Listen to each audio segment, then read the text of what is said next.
Hi, it's Paul Beckwith, and the main star is Shackleton here, of course, and he's just wants to get down. Hey, kitty, kitty, kitty, you're a video star. Killed the radio star. So this is basically a continuation of my discussion on the paper called Vertical Feedback Mechanisms of Winter Arctic Amplification and Sea Ice Loss. So I'm just continuing where I left off. Basically, in a nutshell, in the winter, December 1st to February 28th, in the Arctic Ocean, parts of the Kara Sea and the parts of the Barents and Kara Sea, okay, are open ocean in the dead of winter, darkness. So heat is coming up from the ocean into the atmosphere. And so we have turbulent heat flux. We also have increased upwelling long-wave radiation, increased downwelling long-wave radiation, and that takes out the sea ice and keeps it open through this period of time in the winter. So I'm going to continue on and talk about how this very important feedback is ongoing, as we speak right now. Okay, so I talked about, so here we are. We've got the sea ice, the sea ice is gone here, open water, so it's hotter here. There's more water vapor here. There's upwelling long-wave radiation is much higher here. Increased downwelling long-wave radiation. Turbulent flux. So this is the sensible and latent heat coming from the ocean into the atmosphere. It's being measured here. And all of these images are from December 1st to February 28th. So it's dark in the Arctic. Okay, so the albedo effect is not in play here for Arctic temperature amplification in these winter months. This is the temperature at about 1.5 kilometers above the surface, okay, which is about the top of the marine boundary layer. This is where, remember, the green outline is where the sea ice is, where the ocean is open. It's open water here. And what we can see is the temperatures, are higher, these temperature anomalies are very high over, sea ice is in the rest of the region. There's no sea ice here. So the heat is coming from the ocean and the atmosphere, warming the atmosphere. And this is the measurement at 1.5 kilometers. Okay, this is the amplitude of the warming over the years, okay, in this region. And this is the sea ice cover loss. Okay, you can see the trends happening, the big collapse, okay, in some years and so on. You can see the sea ice cover dropping, and you can see the projection to when it's expected to go to zero if you just fit a simple curve to this. Okay, so that's the main figure. And here's some other, okay, so now this is some more information here. This is 2-meter air temperatures. This is focused in on this area of the Barents and Kara Sea, where there's open ocean. So basically heat is coming from the ocean into the atmosphere here. Okay, this is the geopotential height. Okay, so it's very, very warm over these regions of the ocean, and these are the winds that are created around that region. So there's kind of like chicken and egg with the jet stream. The heat is coming up from this part, jet stream changes, you get ridges in this area, then you get more open ocean and so on. So that's the winds. And this is a profile. These are a couple profiles of the air temperature. Okay, vertical cross section. This is the air temperature, is the red shading basically. Okay, and then the winds coming out of the board, going into the board. This is basically at 60 degrees east. So if you take a particular 60-degree east line, and now you, so 60-degree east, and you go from 60 north to 85 north. So as you go north, you see these, this is a temperature profile. So this is about half a kilometer. This is about a kilometer high. This is 1.5 kilometers high above the surface, and you can see the extent of the heat going up there. And again, this is the average over the winter average pattern. So the winter being defined as from December 1st to February 28th. Now this is if you're in an 80-degree north latitude line, then you're going along longitude lines, okay? And again, you can see the heat profile, and you can see, it's much wider here than it was here. Okay, so you can get a north-south and east-west idea of the heat profile over the areas of open ocean water. Okay, so the next figure in this paper, okay, so this is the red is the 2-meter air temperature. Okay, so this is over the region, specifically focused. There's no Novaya Zemlya here. So we're looking at the Barren and the Kara Sea, bracketing it. And this is the 2-meter air temperature. The profile lines are the red lines. So we've got 3.5, 4, 4.5 degrees Celsius here. Okay, these are and at the temperatures at 1.5 kilometers above the surface are the black lines. Okay, with a 0.2 Celsius increment. So there's the 1.4 contour, 1.6 contour, etc.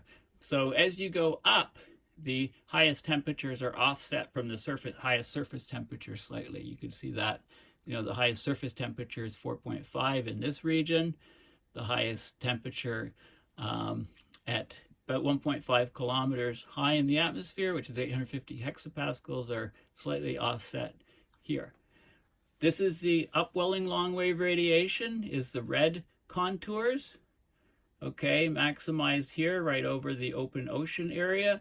And the downwelling long-wave radiation are the black contours. So you can see the highest upwelling, of course, is higher. It reaches 20 watts per square meter, and the highest downwelling is about 14 watts per square meter. That's to be expected. The downwelling has to be less because it's what's reflected down from clouds, etc.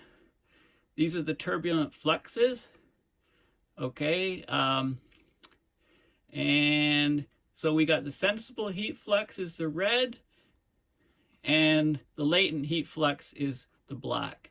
Okay, so there's convection moving up, so there's actually heat rising. That's the red, that's the sensible heat.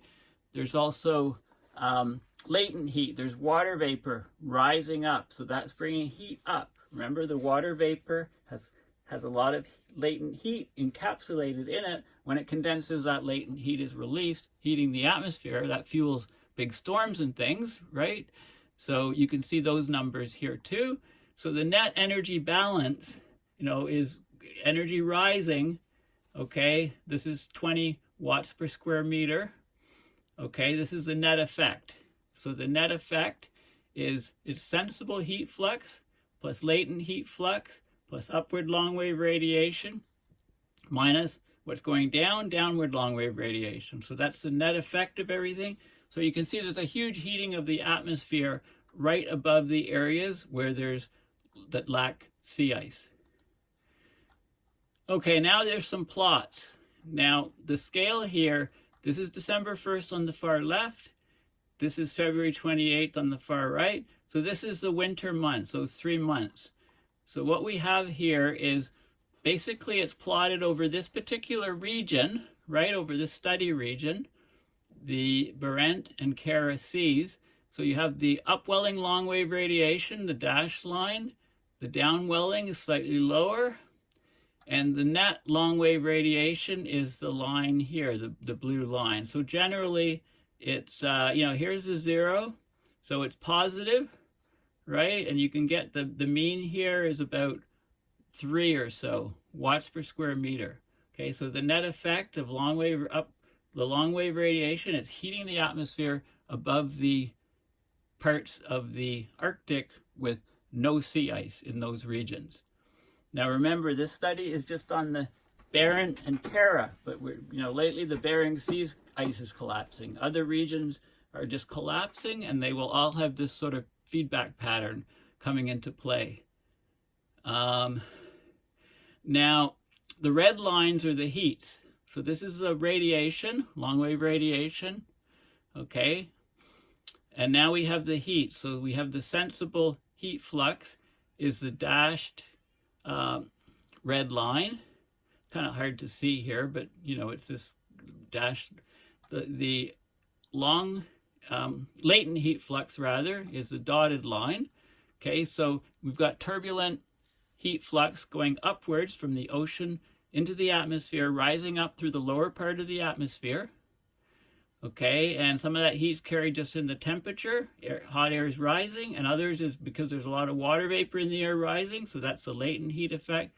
And the turbulent heat flux, or the net effect, is the red line. And look how far it is above zero. Okay, so this is going on in the winter months over the regions with low sea ice. This is the temperature at 2 meters is the red line, you know, reaching up to, that's about, this is 4, this is 5, 5.5, so about 5.25 or so in those regions. This is the temperature at 850, but it's times 2 to fit on this scale. Okay, and this is the upwelling long wave radiation. Here is the blue line. Okay, causing, so that's heating the atmosphere basically.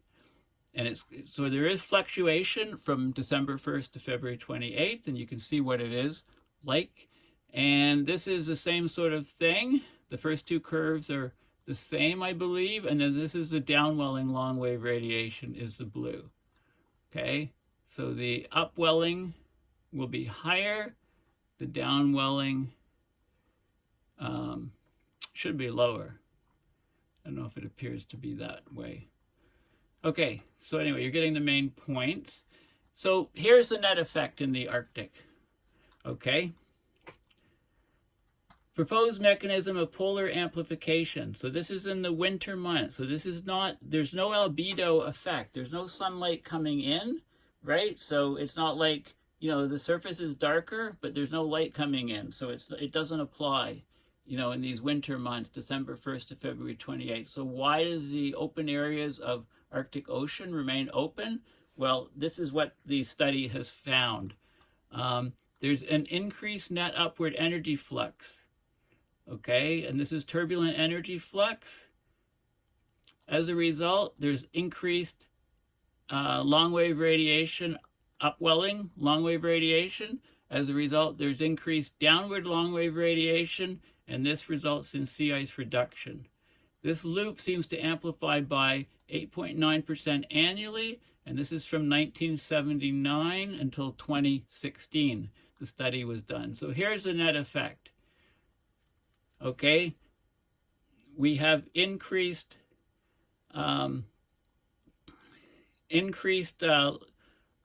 flux of long wave radiation. So 1.02 watts per meter squared. Okay, that's the increase. What this does is this heats the air temperature. It increases the temperature above the surface by 0.09 Kelvin, 0.09 degrees Celsius, which doesn't seem much. That increases the long wave radiation going up, but also coming down. So there's increased long wave radiation coming down. The increase is 0.91 watts per square meter.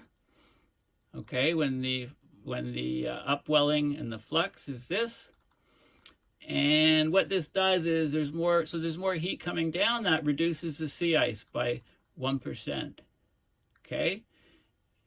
And then a sea ice reduction of 1% increases the amount of turbulent heat flux and upward welling long wave radiation, and that causes an increased temperature even more, and that causes more to come down, and that reduces the sea ice even more. So this is a very strong, powerful feedback effect that is occurring in the dead of winter to keep the regions that have no sea ice, remember, to keep these regions, the Kara Sea and Barents Sea, ice-free in the middle of winter, so that, you know, we can have a strong ridge coming up there and think that it causes that, but it's sort of like the chicken and the egg effect. So again, here's the paper. You can Google it yourself and have a look at it, and hopefully it makes sense to you now. Thanks for